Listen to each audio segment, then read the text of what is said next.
Hello, everybody, and welcome to the Dead Unicorn Tabletop Role-Playing Game Club. My name is Corey. And today, we're continuing our Legend of the Five Rings rewrite, role-playing game rewrite. It is the Fantasy Flight Edge version of the game. Some call it 5th edition. That gets it kind of confused with 5th edition Dungeons & Dragons, and there is a 5th edition Dungeons & Dragons version of Legend of the Five Rings, which makes it even more confusing. So I just like to call this Fantasy Flight version, or FF version, Asmodee version, I don't know, whatever you want to call it. No, Fantasy Flight version. That's what we're calling. That's what the name is. See, look. Fantasy Flight right there. Also Edge Studio. Yes. So, I am alone, as you can see. So, I hope you guys out there can help keep me sane, help keep me on track, and help keep me from making just the worst rules ever, because I need somebody to, like, stop me. Because I'm in my own head. I like what I like, which is not necessarily what everybody likes. And everybody's already said, hey, we're not very sure about this NPC doesn't roll dice kind of thing. There's a lot of people out there, and I mean, yeah, I get it. I understand. First off, we're building an entirely new rule set for the game master. But look, I'm going to say this. If you look at NPCs over here, their abilities aren't the abilities that PCs get anyways, right? First off, there's no wisdom of experience advantage. There's no long at court disadvantage. NPCs already follow their own rules. Once per scene as a support action, a daimyo may advise a character who can hear them out on a completed task. There's no ability like that in the book for PCs. NPCs already follow their own rules. But let's go into... Oh, before that. This stream is going to be, we're going to go through rings and stances and stuff like that. So, I had a person come on Discord. They wanted to know how rings were going to work in this, and we haven't done that stream yet.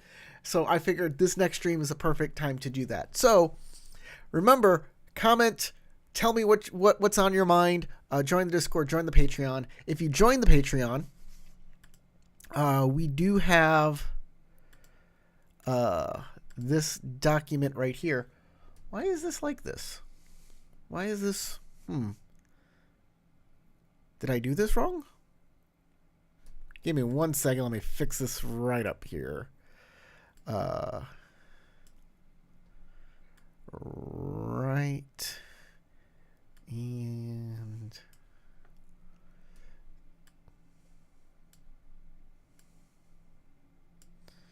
all right.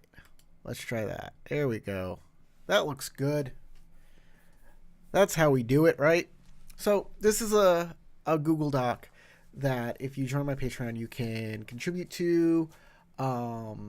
We will put you as a Patreon editor on it if you give us comments and things on this document for changes that you would like to make. We are always open to them.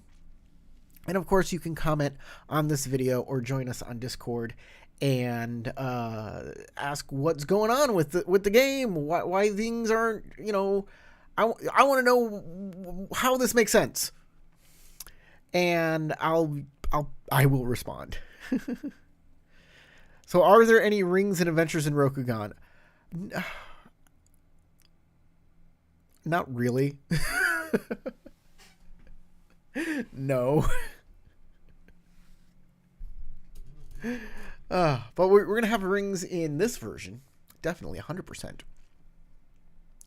So first, let's check out our comments from new comments from this week on our previous games. And I got to go look those up. Why can't I look them up?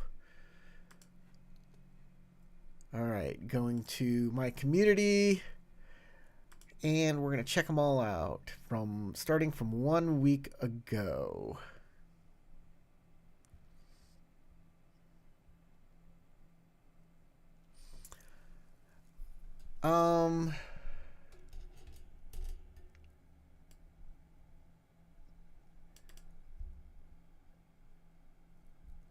So I guess we're gonna start. This comes from Blazing Through Terrain Part 5. Heart-Piercing Strike is pretty much the best kata in the game, so anybody combat-oriented with enough fire, not taking it shoots themselves in the foot. It's a kata where 100% of non-blank results add to the crit severity it produces. In stance, generating massive results and additionally raises fitness defense required by 2 or more. It commonly one-shots anything it hits, as by rank 2 or 3 when it is available. Fighting characters usually have 4 rings, 4 skills. It also is main place where players spend their void points, as it just makes sense. The attack is super deadly. It deals massive damage. Any time layer uses it. My expected result is somewhere between 12 to 20 level crits. It is usually good. I'm considering it banning it from the game. Biggest problem is, if I use it as a GM, it isn't even fair. I'm essentially just killing players instantly on the spot.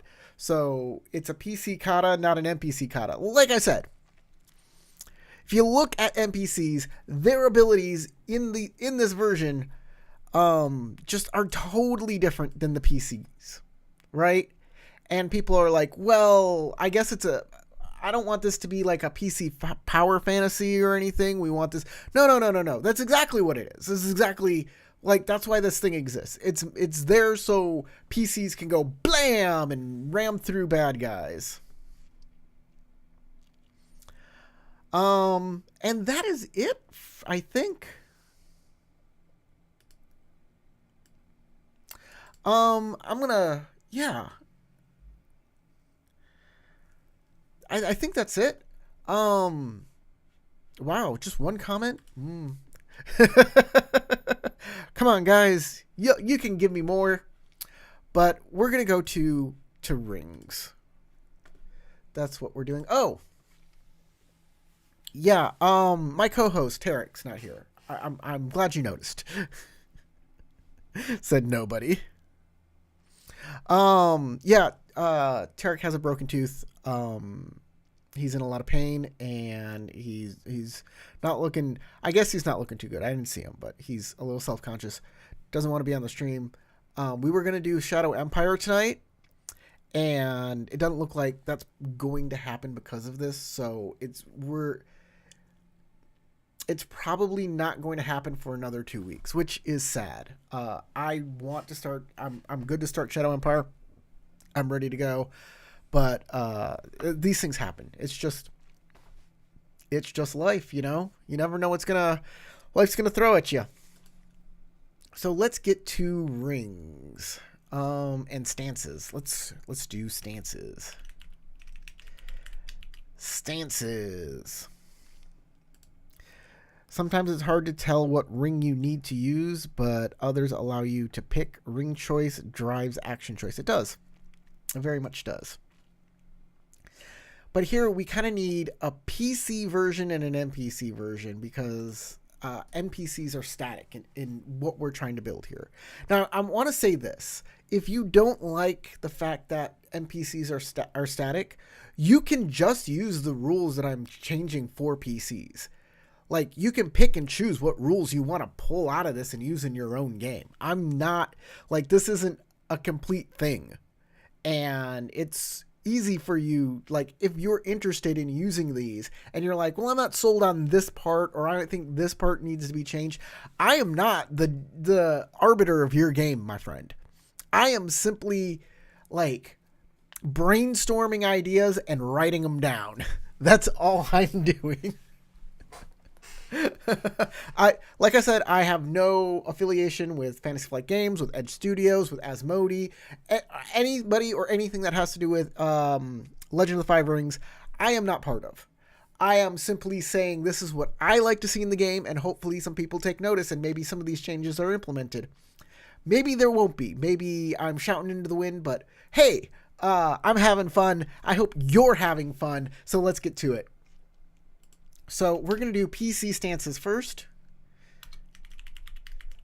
And we're starting with Earth stance. So for Earth stance, we kind of started in the very first episode with stances, and the Earth stance was to make consequences harder to affect you or negate them completely. And I'm going to change that. It's going to be very similar. So, reduce the number of opportunities or bonus successes you need to negate a consequence by 1. To a minimum of 0. That's it. I think that's easy. I think that's great. I love it.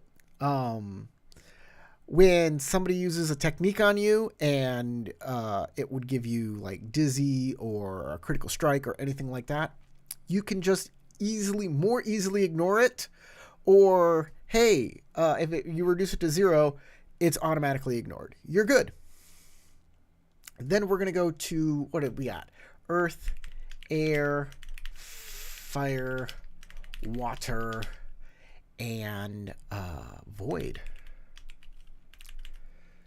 So air is pretty much the same. The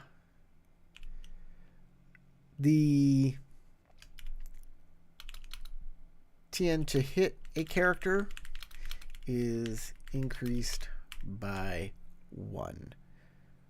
Which means if a character is so an NPC, no, that's not what it is, because NPCs, you're going to roll against an NPC.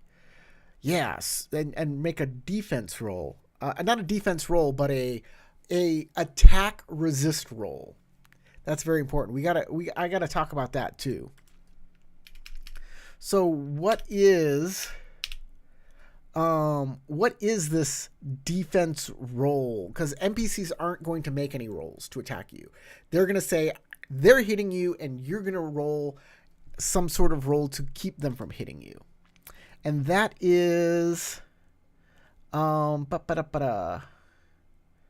where is it? Where did I write those down?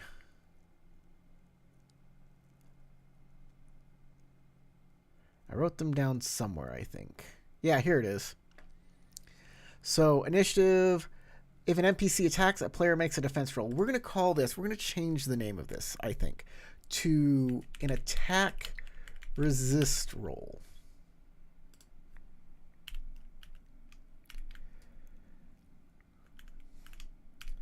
And that's very important to rename it that, because this is for all attack actions, right? All attack actions against you. And then you're going to make a resist roll, which means it's not an action. You're taking this out of turn. It's not an action. It's like when you resist a critical hit, you can do it while unconscious. You can do it this is just your passive defense, kind of. It's like when an NPC attacks you, like right now, in the game that we have right now, if an NPC is unconscious on the ground, you still need to make a TN2 to hit it. The TN doesn't decrease. Right?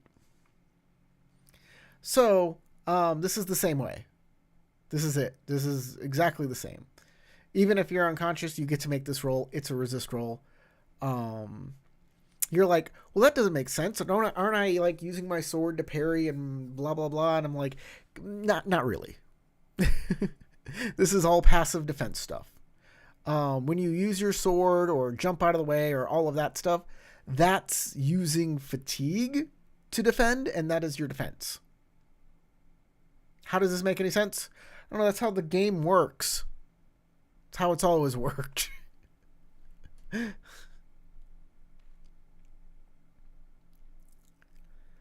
And someone brought up, like, if I'm making an attack roll and if I'm making like rolls on my turn to do something, and then I'm rolling to resist what NPCs are doing, I'm rolling more than once to gain strife.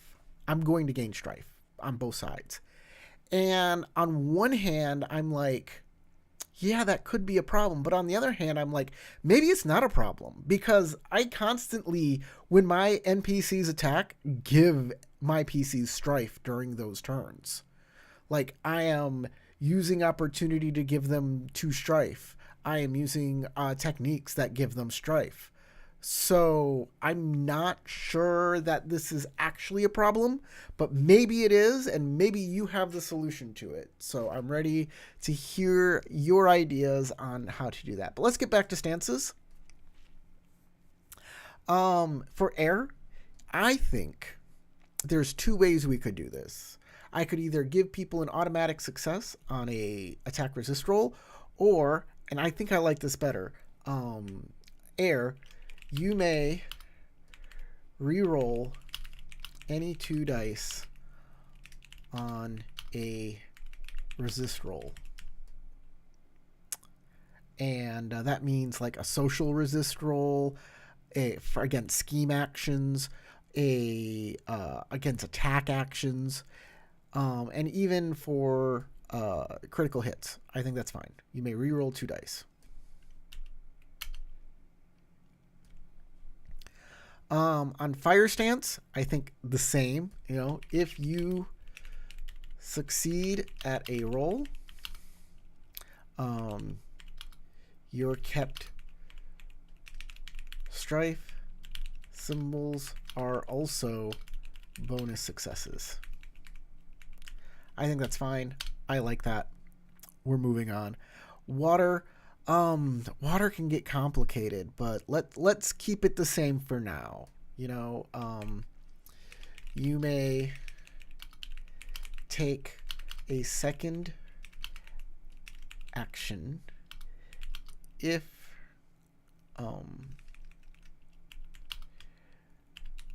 no actions may have the same type, and only one can be a rolled action, or only one action can roll dice.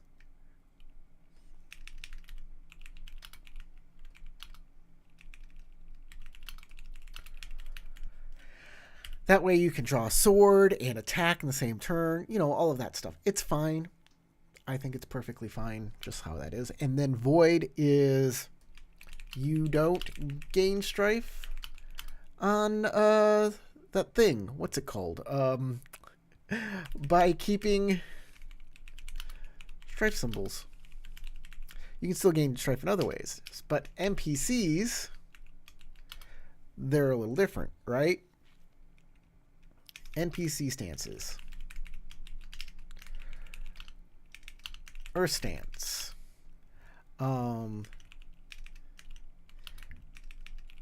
The amount of opportunities needed to affect them is increased by 1. That's it. If you want to affect an NPC and they're on Earth stance, you need 1 more opportunity. That's it.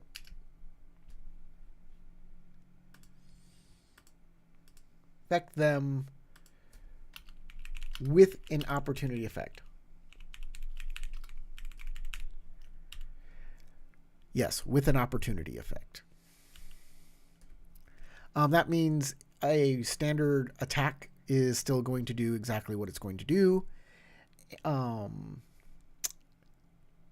Yep. A standard attack is still going to do what it's going to do. But any type of opportunity on top of that is going to, you know, yes. Maybe, you know, maybe that should be air, and maybe earth should be resist rolls are increased by 1. That makes a lot more sense, right? I got to think about that. Tell me what you think. Should earth stance make your resist rolls better, and air stance change the opportunities of things, or is it good like this? You tell me. I want to know. So air is they're attacking the bad guy. So the NPC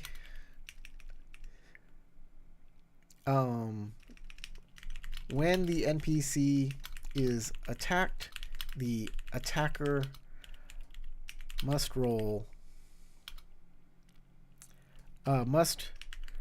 re-roll any two successes on their dice for attack and scheme actions. And then fire is I'm not sure how fire will actually work.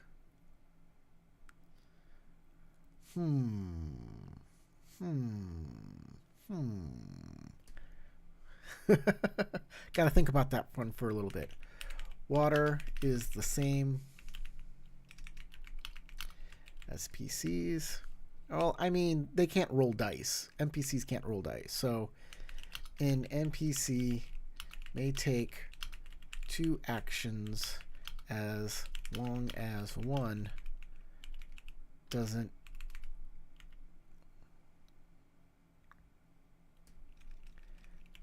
normally have a die roll associated with it. Maybe that's going to be changed. The wording might be changed a little because maybe, hey, they can't take 2 actions that affect another person. Something like that. It's really hard doing this all on my own, guys. I need that person to like bounce off of.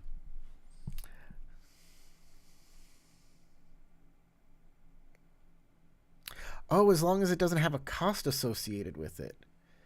Yeah, may take 2 actions as long as one doesn't have a cost associated with it. Yeah, that's right, because NPC abilities will have like costs and fatigue and strife to activate them. Yes. And so fire is any strife cost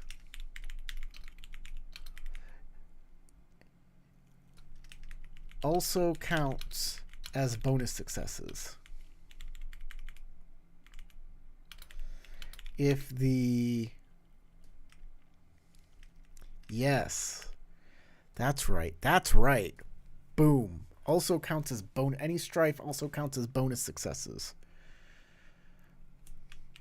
or maybe bonus opportunities, depending. We'll see how like it works in playtest.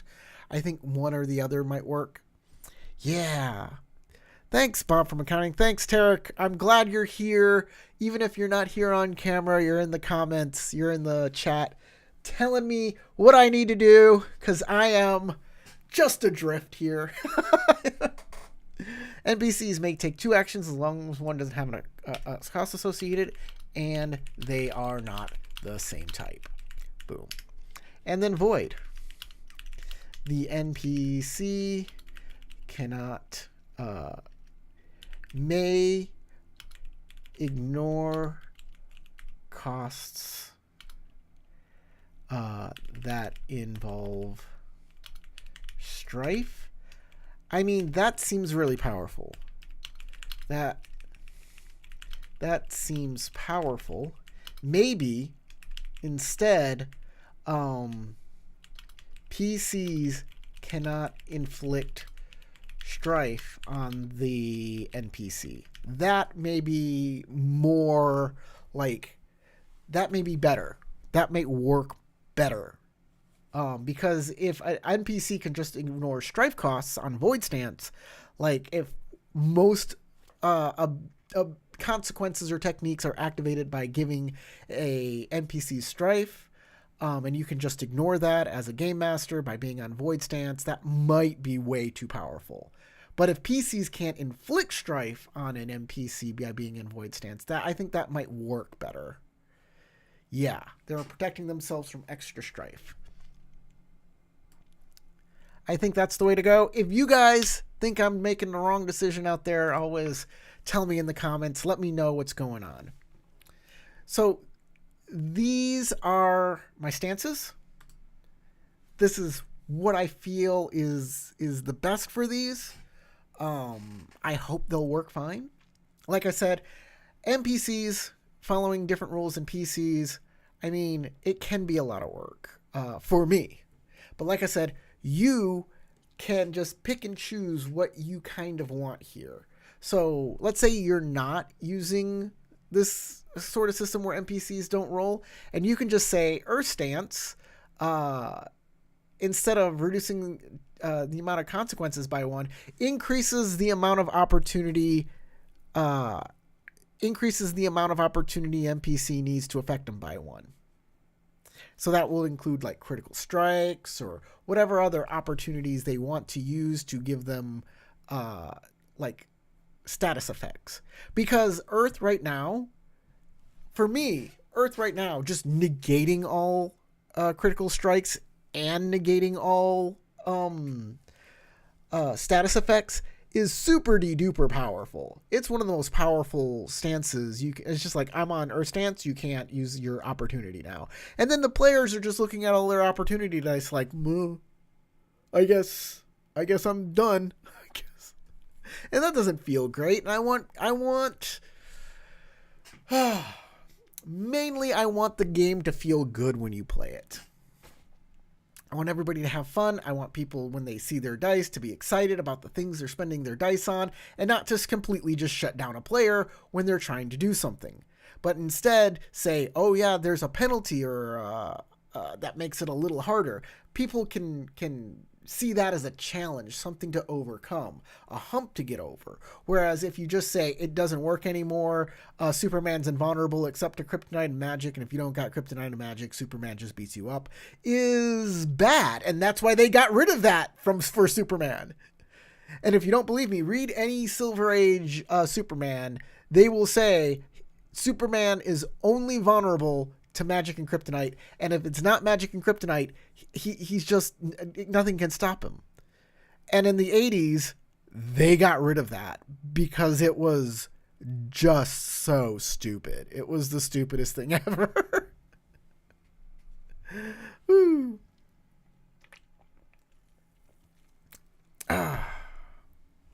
So I just flew through this. Didn't I? What am I going to do next? That was rings and stances. You know what? I can do a little formatting here. I'll make this a... there we go. Boom. And then this. Boom. Whoa, hey.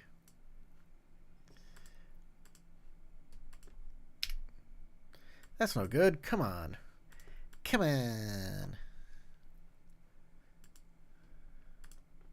There we go. Okay.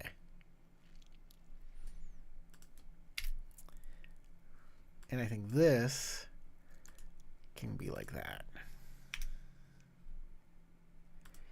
Yeah, I like that. Whoops.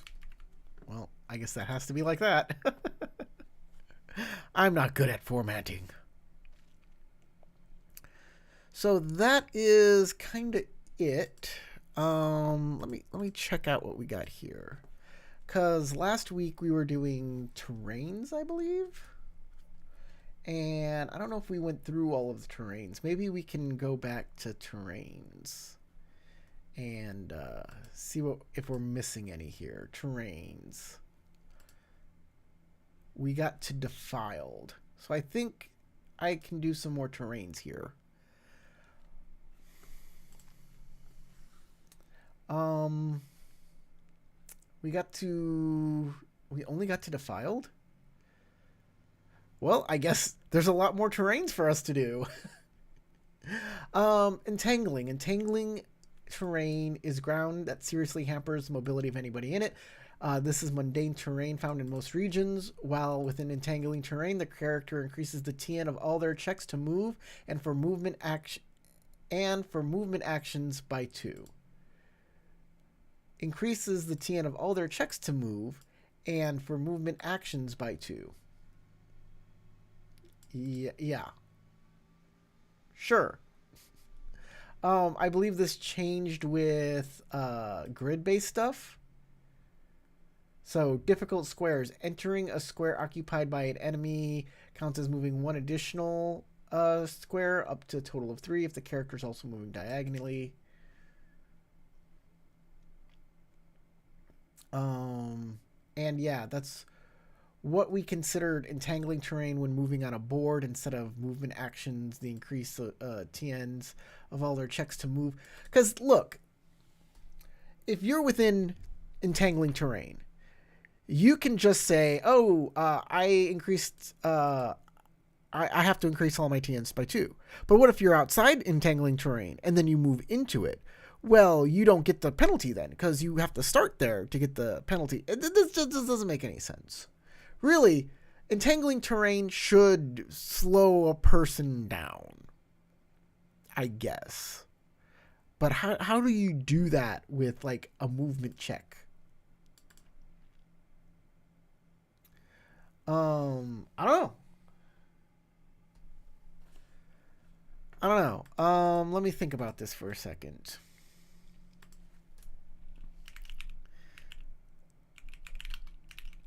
Well, first off, I don't even know. Do most people use grids or hexes, or do most people just use Mind's Eye Theater when they're using L5R? I'm not sure exactly. I don't know. So if I make any changes, like how would this affect people? How many people does this affect? Because I really like using hexes. It allows me to, like, I know a lot of people don't like using hexes and maps because they're like, well, I want to put things like, if I want a trapdoor to open up under people, like, if that's not on the map, I don't know, or, you know, it doesn't give me the right freedom to just make stuff happen. And for me, I'm the exact opposite way. I can just say, hey, this happens to the map. I don't care what you think, and it just does what it does because I want it there. A fissure opens up there because I want it there. Like it, I'm not wedded to a map when it happens. And when I see a map, like as a player, when I see a map, I'm starting to think there's a table over there. There's some things over there. Like I'll run over to the table, flip it over, and start, using it as cover immediately as a player when I see a map or when I see a table there on the map. I'm like, I'm going to use stuff. I'm going to use everything around me. That's just how my brain works. I remember one D&D game, there was a big table in there, and then there was a big pit trap. And the game master was like, how are you going to get across the pit trap? And I was like, well, is this table to scale? And they're like, yeah. And that's the size of the pit. Yeah. And I can see it plainly in the grid. And I'm like, I pick up the table, I put it over the pit. We walk across it like a bridge. And the game master was like, well, I guess you defeated it real easy. And I'm like, I see it right there on the map. You can use these things. Whereas, like, in the Mind's Eye, if I was just using Mind's Eye, maybe there wouldn't be a table there because the game master didn't describe a table there, right? Maybe when I ask him to describe the room, it doesn't have the richness that a map might give, where you can meticulously place things on a map and do that. But maybe the opposite's true. Like, on a map, if a game master is making a map, maybe he doesn't think to put a lot of stuff in the room. Maybe he doesn't understand everything that can go into the room. When I say he, I'm sorry, like, women can be game masters too. He or she, I'm just using he because I'm a he and I'm the game master. But yeah, I think anything you can say about Mind's Eye Theater, you can also say about maps, and anything you can say about maps, you can also say about Mind's Eye. Um, that's just how I am. I just prefer maps. I also like making them. I like making them. It's just something I like to do. I like to see how people explore them. I like to see how people like move their characters on them. It's just something I like. Anyways, entangling terrain. I'm gonna come back to this one after you tell me how you like to use your game. Maybe I'll put both of them in. I don't know. Hallowed terrain is close to one or more spirit realms, and invocations are easier to perform in such locations. The supernatural terrain found in places where kami dwell or miracles have occurred. While within hallowed terrain, a character reduces the TN of their meditation and theology check using specific rings or rings by one. Tainted beings increase the TNs of their checks to resist effects by 1 or 2 if they're using the specified ring. I think this is pretty good.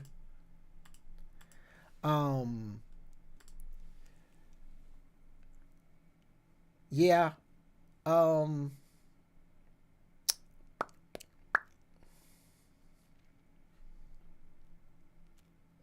Man, I am just out of it today. I don't know what it is. I know what it is. I really wanted to run Shadow Empire tonight, and I can't. And now I'm a little down on that. But it's not. It's nobody's fault. It's nobody like. I don't want you. I'm sorry, Tarek. I hope you're not feeling too terrible. I know you're probably feeling the worst because of, freaking broken tooth. That's freaking sucks. And I hope you have some pain pills for that. I mean, I can't imagine. Ugh. So you know what? I said this was gonna be about rings this stream. I think we got all of our rings done. We talked about the comments. I think we're good for this stream. I'm gonna take a break. It's gonna be a shorter one.